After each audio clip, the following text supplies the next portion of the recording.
All right, ladies and gentlemen, on your left is a Tudor Black Bay GMT. This is a Seiko SBDC 061, also called the first generation of the MM200. And I've been wearing the Tudor for several days now, and the more I wear the Tudor, the more I like it. It's one thing to look at it in your watch box. It's another thing to wear it. And I realize, you're pretty much paying for the Tudor experience. There's a certain wrist experience, and as I look at the wrist experience, I've been thinking of a movie, Willy Wonka and the Chocolate Factory, where the whole world scrambles to buy a golden ticket. And this golden ticket gets them into Willy Wonka's chocolate factory. And in a way, I'm thinking that when you spend $3,500 on a Tudor Black Bay 41, this is the GMT version, when you spend $3,500, probably close to $3K for a slightly used one, you're paying for the wrist experience. I'm getting a wrist experience with this Tudor that I'm not getting with my Seikos. I would say my Seikos, I love the design, the functionality, the affordability, the loom. I would say my Seikos give me about 70% of the full wrist experience that I get from my Tudor. It's not mine, it's a loaner from Lee. Thank you, Lee. And gosh dang that, don't go down that road, bro. So it's not yours, McMahon. I bonded with it. It's mine now. Yeah, whatever. So I think maybe my tunas give me 80% of the wrist experience of the Tudor. But I mean, when you wear the Tudor, you feel like you have the golden ticket.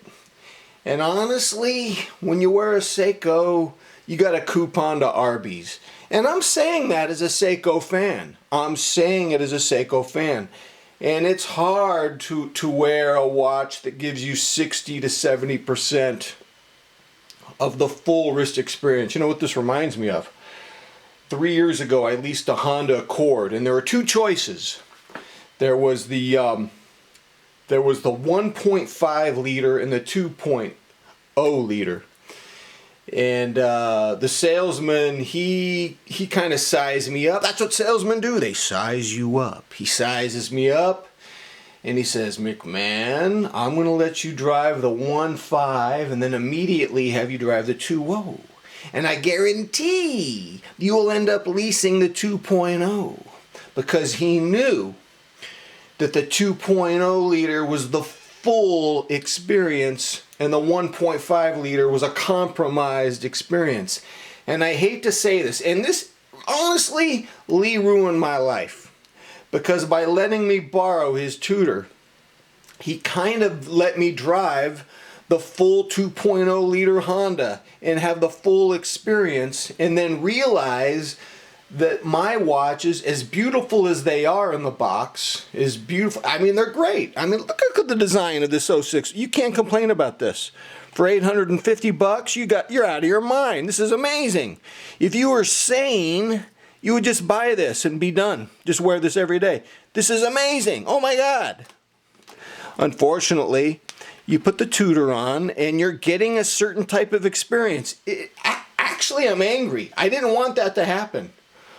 I wanted this whole Swiss luxury thing to be smoke and mirrors, but I put it on, and the more I put it on, the more I got the golden ticket.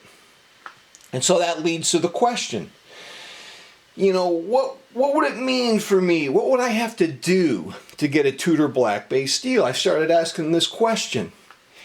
And to do so would require some things, and it would also mean I would have to overcome some challenges. All right. So let's look at some things I would have to do. First of all, to enjoy a Tudor like this fully, to enjoy the full potency of the experience, you cannot have a big collection. No way. I would think 7 watches would be max, and honestly, I think that would be too many. 4 or 5 would be better to get the full experience of the Tudor. And I would probably have to sell at least 1 watch to keep it at 7. I have 8 watches, and I would have to, and I have 7, but an 8th is coming. It's a Citizen Sapphire mechanical diver that I've wanted for 6 months. It just got released a couple days ago. It's coming from Spain. With my luck, it will arrive on a Saturday, the day I'm at a wedding. I'm gonna have to have a neighbor get, typical worrying about this stuff. So number 1, I'd have to keep my collection at 7. There's no way I could have it bigger than 7. Related to number 1 is number 2. I would have to get off the mid-tier merry-go-round. Flipping, buying, selling, rebuying, lamenting over seller's regret, spinning my wheels. The mid-tier merry-go-round is costing me about $6,000 a year, as I told you.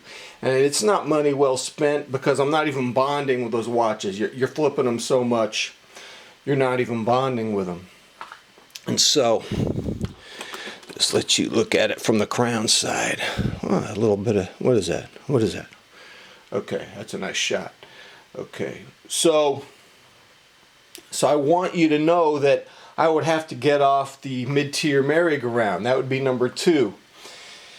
You know, that would require some discipline. Now, related to number 2 is number 3. I would have to slow down on making my watch videos, because clearly I wouldn't have this caravan of mid-tier watches coming in, and that would just mean less content, which is not necessarily a bad thing.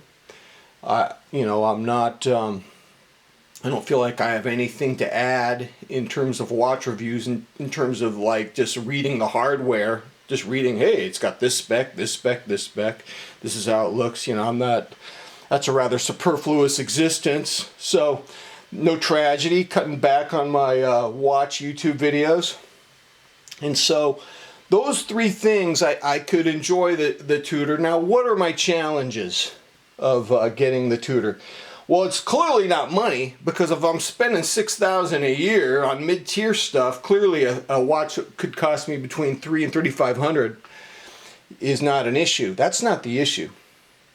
But here are some challenges I do have. Tudor owners have been messaging me after seeing a couple of my videos. And the number 1 complaint I get from them, and they love their Tudors, but the number 1 complaint I get is the scratch magnet factor. And I'm not sure if I have enough scratch tolerance for a watch that costs me close to $3,500. I don't know if I have it. I don't know. Number 2, I personally don't spend a lot of time in public spaces where the watch experience is going to even happen. You know, it's so funny. I'm wearing my Tudor to go to Watch City at the mall so I can talk about my Tudor and show Rafi and do wrist shots in the watch store and then go home and be a recluse again. Give me a break, dude. Yeah, I don't spend a lot of time in public spaces. In fact, I'll be retiring in the next 2 to 3 years.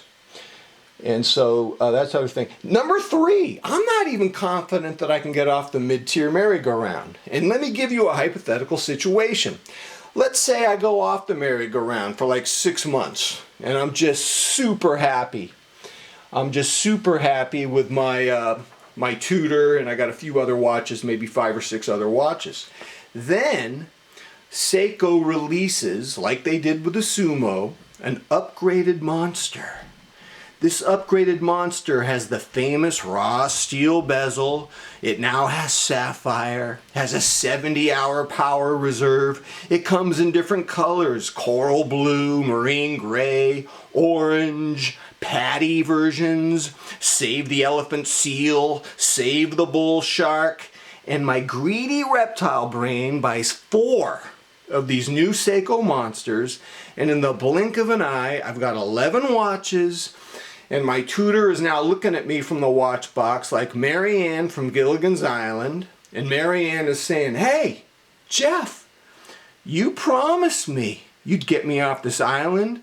I'd be your #1 main squeeze. But I'm still stuck here in this watch box with the professor, the skipper, and Gilligan, and I'm not happy. I want a divorce. And the next thing you know, I've got the Tudor for sale, and I got to deal with all that nonsense. So here's the thing, man. I'm gonna wait 6 months. If I'm still hungry for the full Tudor experience, the 2.0 liter, the golden ticket, whatever mixed metaphor you want to use, I may have to scratch that itch with the Tudor. But it's going to take me 6 months, and I'm just going to pray that Seiko doesn't come out with a sapphire monster, because that will throw another wrench into the first world problem existence of a watch obsessive. All right, this is to be continued, ladies and gentlemen. Lee, where's my Omega? It's mine. Yeah, right. All right. I'll try to review Omega soon. Thanks, Lee, for all your Swiss luxury support. Until next time, I'm out.